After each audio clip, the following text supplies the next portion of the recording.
Today we're going to start looking at nomenclature of coordination compounds. Nomenclature is just another word for naming, names of coordination compounds. There are a set of rules that I will introduce in this series of videos that will help you to name coordination compounds.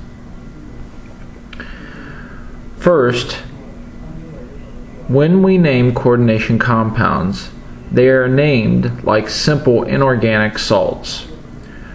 Remember from class yesterday that we named the salt by naming its cation and its anion. So for NaCl, we name it sodium chloride. The name of the cation is put first, and then the name of the anion. However, the cation and or anion are, however, when both the cation and or the anion are complex ions, they must be named appropriately. Ligand names must be included for either the cation and anion names appropriately. The rules that I will introduce today will help you name the complex ion. We need to start off with rules about naming the ligands. To name a simple anionic ligand, you drop the IDE and replace it with O. For example, F-, when we name it as part of a compound, is fluoride. You drop the IDE and replace it with O. So F- is fluoro. Br- is bromo. OH- is hydroxo. NC-, when the nitrogen bonds to the metal cation, that's isocyano. NCS is isothiocyanate. NO2- is nitrito. NH2- is amido. Cl- is chloro. I- is iodo. Cn- is cyano. SCN- is thiocyano. O2- is oxo. And ONO, when the oxygen bonds to the metal cation, is called nitrito.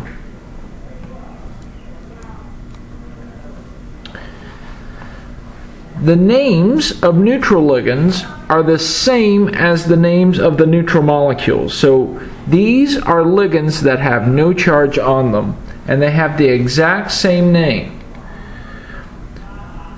C2H4 is ethylene. PH3 is phosphine.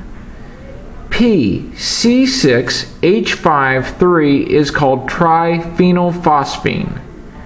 AsC6H53 is triphenylarsine. NH2CH2CH2N2 is called ethylene diamine. NH2CH3 is methylamine. N2 is dinitrogen and O2 is dioxygen.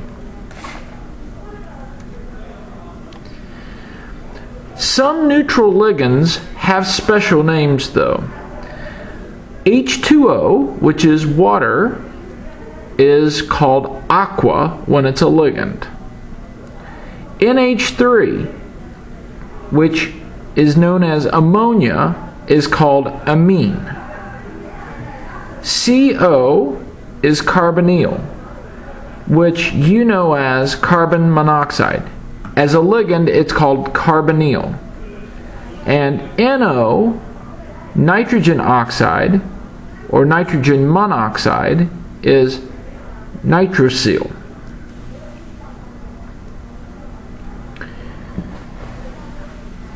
There's one rule for naming a cationic ligand, and they're rare, but they do exist.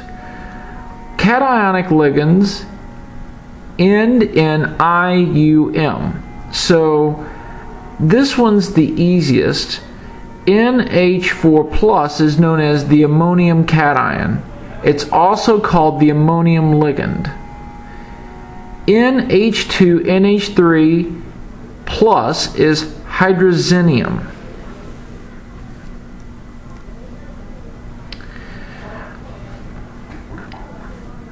Now, some ligands can bind through more than one atom in its structure. Those are called ambidentate ligands. Ambidentate ligands have different names. For example, nitrito. When nitrito bonds through the nitrogen, we can use a special name, nitro. CN- is cyano when it bonds through the carbon. SCN- is thiocyano when it bonds through the sulfur. However, when NO2- bonds through one of the oxygens, that is nitrito. Not nitro, nitrito, because it bonds through the oxygen instead of the nitrogen. NC- when it bonds through the nitrogen is known as isocyano. And NCS- when the bonding between the cation and the ligand occurs through the nitrogen is known as isothiocyanate. There is a second way that you can name an ambidentate ligand as well. You can name it by placing the symbol of the coordinating atom before the name of the ligand. NO2-, if you're going to use this sort of naming system, would be called nitrito. Nitrogen bonds to the cation, so this is NO2-. Since it's bonding through the nitrogen, it's called N-nitrito. ONO-, when an oxygen is doing the bonding, is O-nitrito. Some ligands can bridge. That means it can bond two metal cations to one another. Bridging ligands are noted by placing this symbol called mu, it's Greek, before the name of the ligand. So let's think about example number 1 and go through and name all of the ligands that I have circled. We will start with part A.